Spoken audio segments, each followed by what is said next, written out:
Ceci est un livre audio autogénéré par Google. Introduction.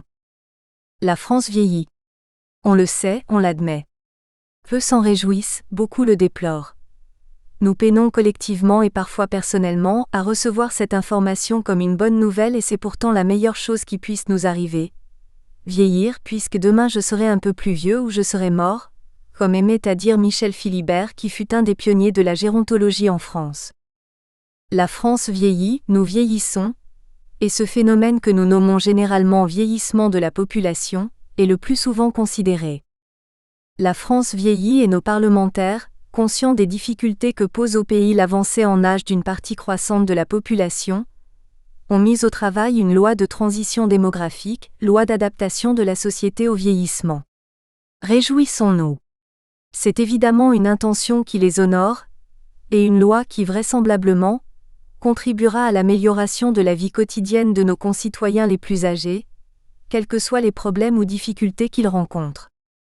Dans le même temps, partout en France, on développe notamment à travers un discours de promotion de la prévention une exhortation, parfois même culpabilisante, à prendre ses responsabilités et à maîtriser son vieillissement comme on est censé avoir maîtrisé sa vie professionnelle, sociale ou conjugale, ou que sais-je.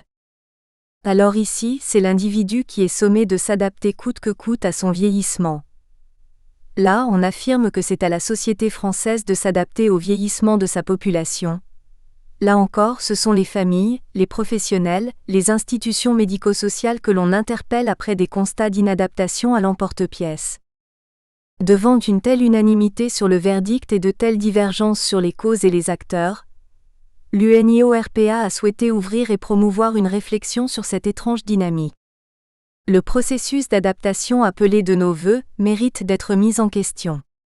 Il y va du bien-être de tous, de la qualité de l'accompagnement des plus vulnérables, de l'organisation des solidarités, des coûts économiques et humains, d'une intégration plus harmonieuse du vieillissement dans nos manières de vivre, de penser et d'agir.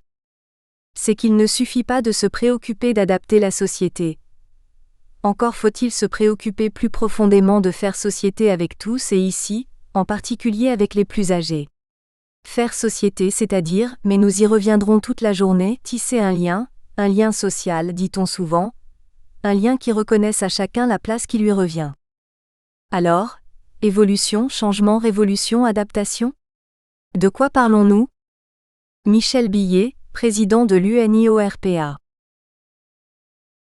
Un lexique à interroger, Jean-Jacques Amiot, psychosociologue, directeur de l'OAREIL, Bordeaux.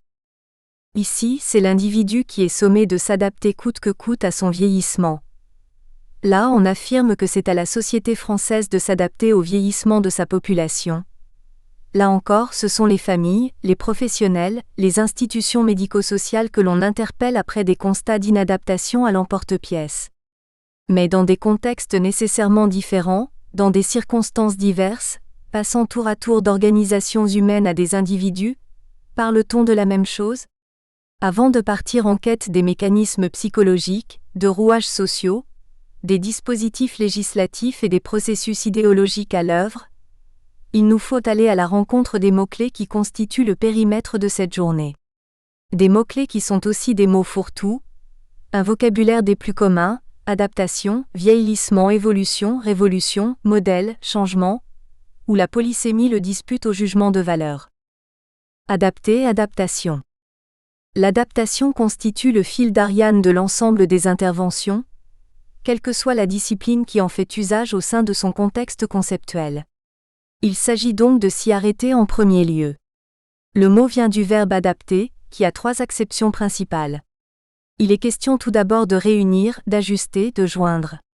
Le sens serait ici celui du bricoleur trouvant une solution à un problème pratique, avec des éléments qui d'emblée ne semblaient pas pouvoir servir la même cause. Derrière ce sens se dévoile l'idée d'un travail nécessaire pour que ces éléments coïncident selon des logiques pratiques ou esthétiques. Le littré parle d'adapter son langage au temps et au lieu. Le deuxième sens est abstrait. Adapter consiste ici à mettre en harmonie des domaines d'activité, des comportements, des manières de vivre, de les rendre plus appropriés aux circonstances. La forme pronominale partage cette acception. S'adapter, c'est s'acclimater, s'habituer, c'est-à-dire modifier sa relation à l'environnement dans un sens favorable. D'ailleurs, pour que nous puissions mieux en établir le sens. Le petit Robert prend le contre-pied en nous signifiant que l'incapacité à s'adapter aux situations nouvelles renvoie à la psychorigidité. Rien de moins. En se promenant de dictionnaire en dictionnaire, on ressent rapidement l'influence d'un darwinisme que certains qualifieraient de social, s'adapter ou disparaître, qu'il soit question d'anéantissement ou d'invisibilité sociale. Et l'on prend également conscience que l'habitude que nous associons aisément à un tempérament passif entretient des relations plus complexes qu'il n'y paraît avec l'adaptation. Quelques courants de la philosophie classique grecque nous avaient déjà ouvert la voie, en considérant que les vertus s'acquièrent par l'habitude. En troisième lieu, il reste à rappeler que l'on peut déplacer une œuvre d'un art à l'autre, lui proposer de changer de muse. On adapte un roman pour un livret musical, une pièce de théâtre pour le cinéma. Cette transposition est bien une adaptation, puisqu'il s'agit de garder de l'œuvre initiale suffisamment d'éléments pour qu'elle ne soit pas dénaturée, mais aussi de la modifier raisonnablement pour qu'elle soit conforme aux règles et à l'esthétique du nouvel art qui l'accueillera. L'adaptation n'est pas une métamorphose. Nous pouvons souligner d'ores et déjà que l'adaptation nous renvoie tantôt à un effort nécessaire, individuel ou collectif, tantôt à une accoutumance. En fait, étymologiquement, le mot est plein de ressources pour notre réflexion. Adapter vient de adaptare, ajuster à, lui-même construit à partir de adaptus, participe du verbe aper signifiant attacher. Coaper, ou comme aper donnera copula, lien pour conduire les animaux, avec l'idée de pair qui a été maintenue dans le terme français de vénerie, la couple, mais aussi le couple qui porte en lui le lien, l'ajustement des projets et la mise en jeu d'adaptation permanente, autant que faire se peut. Il s'agit bien de cela dans le couple individu-société, et tout particulièrement en ce qui nous concerne, d'une question ouverte sur les capacités d'adaptation lorsque l'individu est vieux et la société atteinte de jeunisme. Il y a des couples où la différence d'âge peut finir par poser problème, notamment quand le plus vieux fait le jeune et que le plus jeune est trop longtemps perçu comme trop jeune pour entrer de plein pied dans le monde du travail. Et pourtant, étymologiquement, voilà encore un instrument tripalium pour assujettir les animaux. Aptus, le participe passé d'aper est à l'origine de apte et inapte, et ces contraires nous renvoient précisément à la question de l'adaptation avec l'idée de capacité, de disposition, bref d'aptitude ou d'inaptitude. Ainsi, en sciences naturelles, les plus aptes sont ceux qui résistent le mieux à la sélection naturelle.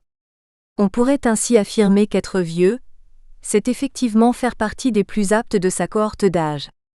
Toujours avec aptus, voilà l'ineptie qui signifie que la chose n'est pas appropriée, voire absurde, et adepte, littéralement ayant atteint, en parlant de l'alchimiste qui arrivait au seuil du grand œuvre. N'est pas adepte qui veut, le profane ne franchit pas facilement le cercle des initiés. Non seulement, il y a bien un processus adaptatif, évolutif, que ce soit pour un adepte du roller ou d'une organisation secrète, mais encore n'est-il pas plus aisé de s'en détacher puisque rappelons-nous, aper a le sens initial d'attacher sans que ce soit pour autant initiatique. Le passage à la retraite comme rite d'initiation pour entrer dans la confrérie des vieux, ou comme rite de relégation pour nous signifier une adaptation inéluctable? Vieillissement. Vieillissement, vieillesse, vieillard, vieillir et même vieillot, sont les héritiers d'une forme d'ancien français vieille, lui-même forgé à partir du latin vetulus, diminutif de vêtu qui signifiait vieux, lui-même dérivé de vétu vétéris, de l'année passée ancien. On suppose que vétu dépend d'une racine indo-européenne, ouet désignant l'année. Un an est déjà vieux, en tout cas susceptible de le devenir quand on sait que la mortalité infantile de la première année fut considérable. Mais il semble bien que cela fut vrai surtout pour le vin qui, à cette époque, ne bénéficiait pas encore des précautions nécessaires, cave et sulfite, pour vieillir longtemps et donner des millésimes. Le veau, étymologiquement le petit de l'année, nous dit le petit Robert, tire son nom de la même racine. Citons aussi les vents étésiens puisqu'ils reviennent chaque année, bien qu'il s'agisse d'une racine grecque, éthos, qui signifie là encore année. Décidément, l'indo-européen a sa raison d'être. Et si nous prenions l'analyse au pied de la lettre, et que nous mettions les gérontophobes au pied du mur? Alors, quelle belle ouverture que cette vieillesse débutant au premier anniversaire. Nous voilà au bout du compte tous vieux et donc personne, si ce n'est ce premier âge, vulnérable, totalement dépendant, insuffisamment développé, radoteur dans ses tentatives d'expression de ses besoins. 1 an est déjà vieux. Toutes nos savantes arguties et nos sempiternels artifices pour justifier des critères d'âge, de grand âge et de convergence deviennent heureusement inutiles. Pour l'instant une plume d'ange, à la Nougaro. Bien que nous soyons déjà bien renseignés, ce n'est pas tout. René Garus nous précise que la vieillesse des choses ou des gens en ces temps fort lointains se disait vétusta, qui nous a donné sans trop de déformation vétusté, dont le sens est resté la plupart du temps attaché aux choses, même s'il arrive parfois que l'on utilise ce terme pour des personnes qui paraissent poussiéreuses. Il ajoute que faire vieillir s'y disait inveterar. On le voit venir. Et s'il est vrai que le participe inveteratus s'employait pour qualifier des habitudes ou des défauts enracinés par l'âge, nous comprenons mieux l'usage que nous faisons de l'adjectif invétéré, qui s'est confirmé par trait de temps, comme le dit dans un beau langage Émile Littré, et qui ajoute, pour une seconde acception, la plus courante aujourd'hui, qui a laissé vieillir en soi certaines manières d'être. L'usage est circonscrit. Le plus souvent ce sont les manies, les menteurs, les bavards et les alcooliques qui bénéficient de ce qualificatif peu élogieux. Il y a là de mauvaises habitudes, comme il y en a de bonnes, mais en tout état de cause, l'habitude a encore quelque chose à nous dire à propos de notre thématique. En Janus du comportement, elle peut être, nous l'avons compris, soit une inadaptation inapte, soit une acclimatation, une accommodation. Elle permet ainsi d'ajuster son comportement en vue d'une réduction du stress ou d'un hiatus avec son milieu, c'est-à-dire d'une intégration à un environnement qui ne nécessitera plus, à terme, une pleine conscience ou un effort. Il ne faudra pas oublier quand même qu'une fois cette adaptation devenue invisible, l'habitude est susceptible de nous jouer des tours suivant l'expression ou la chanson. Ce qui est certain, et Littré nous le susurrait tout à l'heure, c'est que le vieillissement est intrinsèque à la notion parce qu'il faut du temps pour installer, cristalliser les habitudes. Peut-on vieillir sans habitude et est-ce souhaitable ? Une des activités des Romains étant la guerre et les invasions afin d'agrandir ou conforter l'empire, il n'est pas étonnant que le vocabulaire militaire s'en soit saisi. Bien que l'instinct belliqueux joint aux magnifiques stratégies martiales ait été de tout temps une occasion rêvée de ne pas vieillir, certains défiaient la loi générale. De sorte qu'avec la même racine latine fut forgé veteranus, légionnaire marqué par l'âge qui avait fait son temps de service. Le mot francisé n'a pas changé de sens quand il nomme ainsi les anciens combattants, mais il a fini par embrasser aussi les personnes pleines d'expérience et plus encore, les athlètes qui ne peuvent plus appartenir sur critères d'âge à la catégorie sportive des seniors. Cependant, les faits d'armes ne concernaient pas que les fantassins mais aussi la cavalerie qui avait besoin de chevaux puissants. Certains d'entre eux aussi survivaient et finissaient par prendre de l'âge, devenant du même coup vétérinus. On aurait pu penser qu'il s'agissait là d'une sorte de retraite, loin du stress, somme toute, un bien vieillir avant la lettre. En réalité, ayant fait son temps, le destrier métamorphosé en canasson n'allait pas se reposer pour autant. Il changeait de fonction et était désormais destiné à porter des fardeaux, sans son évaluation grâce à l'échelle de Zarit, souvent du transport de matériel, seconde carrière de bêtes de trait ou de somme. Toujours est-il qu'il travaillait toujours, hors champ de bataille, que l'on prenne cela pour une retraite hippique, un déclassement, une reconversion ou un cumul emploi-retraite. Loin des haras, harassé par les incessants efforts et l'âge, il avait besoin de soins comme l'arrière-garde avait encore besoin de lui. Un corps de métier apparut, ancêtre de nos hippiatres, que l'on nomma logiquement vétérinarius, d'où est directement issu le français vétérinaire.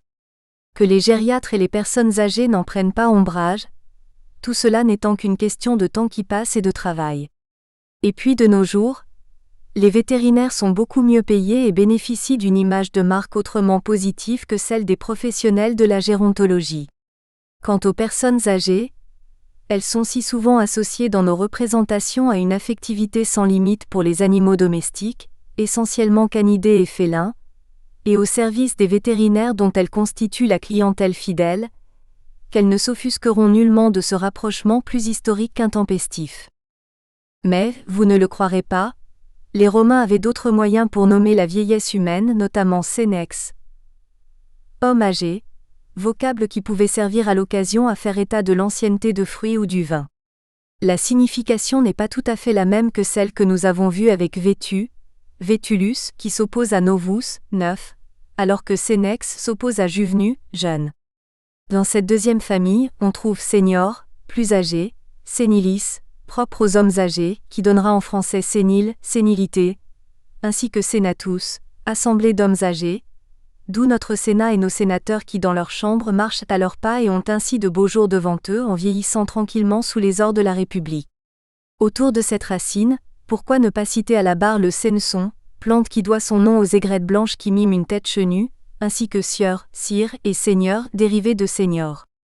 En francique, sinista signifiait âgé, et nous avons ainsi hérité en français de sénéchal, serviteur le plus âgé. De sinista à sinistra, le féminin latin de l'adjectif gauche, il n'y a qu'un pas que les linguistes ne franchissent pas. Mais cette presque homophonie n'a-t-elle pas joué pour inoculer tout le poison qui rend dans notre regard la vieillesse gauche et sinistre ? Pourtant, nos ancêtres romains se posaient déjà des questions sur ce qui fait vieillesse.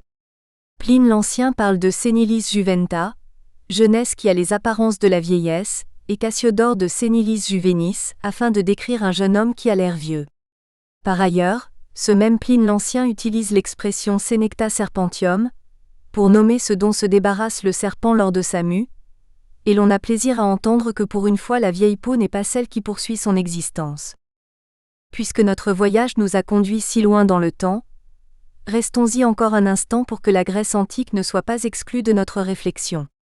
La racine grecque de géras, vieillesse, et géron, gérontos, vieillard, ont donné les noms qui servent à parler savamment de la vieillesse.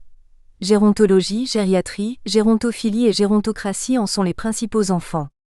Mais bien évidemment, en parler ne vous dédouane pas de vieillir aussi. Les Grecs avaient un synonyme de géron, presbus, qui a donné presbytie, ce vieillissement de l'œil que nous ne connaissons que trop bien, mais aussi prêtre, et presbytère qui vient tout droit de presbytéros, plus vieux. Quel rapport ?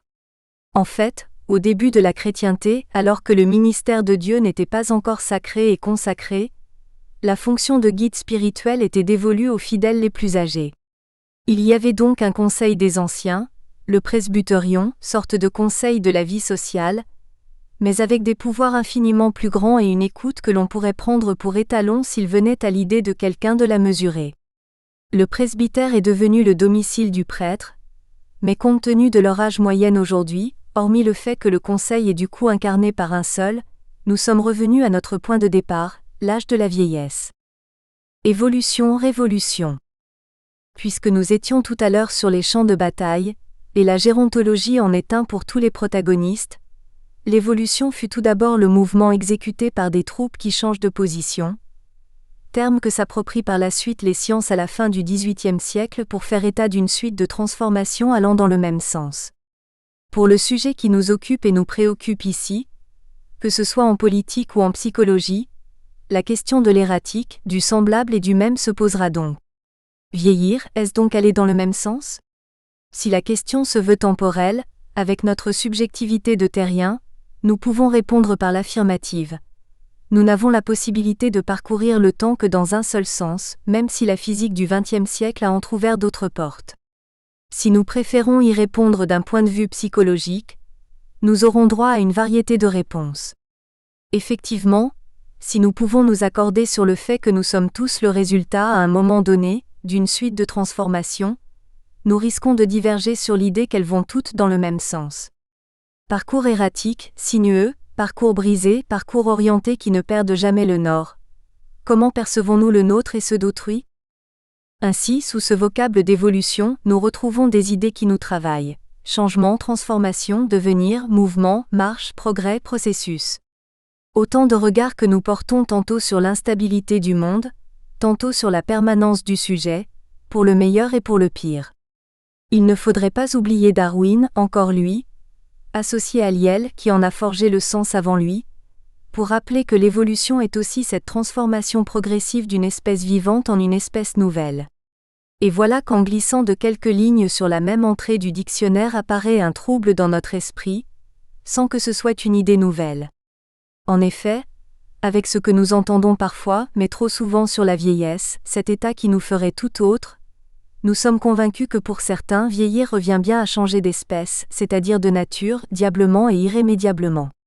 Le néo-darwinisme, version géronto-darwinisme, cherche à nous priver de notre humanité par involution. Attention, un changement peut en cacher un autre. Il n'a échappé à personne que la révolution est aussi un mouvement, mais en courbe fermée. Le retour périodique d'un astre à un point de son orbite est un exemple on ne peut plus clair, explicite. Le dictionnaire a raison de nous signaler que c'est aussi un retour à l'origine. Rien de plus normal pour un déplacement en courbe fermée. Cependant, d'autres exemples ne vont pas de soi. Ainsi en est-il du parangon éculé du retour en enfance, révolution qui voudrait que notre parcours se boucle en revenant à notre état initial. Vieille idée que l'on retrouve telle quelle sur l'image d'Épinal des âges de la vie. Une vieillesse qui retombe en enfance. La chute et ses conséquences ne sont pas, et de loin, le retour plein de promesses du recommencement, d'un nouveau départ. Retomber en enfance est à 1000 lieues de cette représentation symbolique. Il y a là une croyance qui comprime notre existence, qui rétrécit le parcours de vie aux seules prémices et derniers instants, presque comme si cette existence n'avait pas eu lieu, se résumait au deux bouts du bout, aurait dit Raymond DeVos. Pour corroborer cette vision d'une vieillesse qui ferait perdre à l'existence le meilleur d'elle-même, on peut citer la formule, malheureusement si souvent entendue, « Ça sert à quoi de vivre si c'est pour finir comme ça, pour en arriver là ?» Et l'on entend toute l'essence de cette négation, il aurait mieux valu ne pas avoir vécu. Mais la révolution prend plus souvent le sens de changements soudains, néolithique, copernicienne, française, sexuelle. D'aucuns nous proposent même la révolution de la longévité. Cependant, si nous retenons ce sens, elle n'en est pas une, tant elle a pris son temps pour s'installer. 2 siècles, ce n'est pas rien. Néanmoins, n'abandonnons pas l'idée que la vieillesse est révolutionnaire ou du moins qu'elle est susceptible de provoquer une révolution, mine de rien, sans le vouloir. Dans une récente tribune, Michel Laforcade, directeur général de l'Agence régionale de santé à Arles-d'Aquitaine, allait dans ce sens en affirmant que tous les hôpitaux, y compris les CHU et l'assistance publique de Paris, sont des hôpitaux gériatriques et qu'en conséquence, il va nous falloir passer d'une position marginale de la médecine gériatrique à une médecine générale qui devra la prendre pour modèle, tant les maladies chroniques pèsent aujourd'hui dans un système de santé qui n'était pas prévu pour elles. Voilà une révolution qui ressemblerait à celle que Copernic nous a léguée. Une médecine aiguë tournant autour d'une médecine chronique éclairée par les pratiques gérontologiques. Étymologiquement, évolution et révolution viennent de voûte, du latin populaire volvita, lui-même issu de volver, rouler, faire rouler. Bien sûr, on se voûte en vieillissant, et il paraît que l'on devient plus naïf, donc susceptible de se faire rouler. Pourtant, rien à voir avec tout cela. L'idée d'enroulement va donner volute, involution et circonvolution, sans oublier volubile et surtout volume. Ces feuilles enroulées autour d'un bâton que l'on retrouve dans les hôtels pour que les journaux ne roulent leur bosse que dans le hall. Ce volumen Nous espérons que vous avez apprécié cet aperçu. Pour continuer à écouter ce livre audio sur Google Play Livres, utilisez le lien dans la description de la vidéo.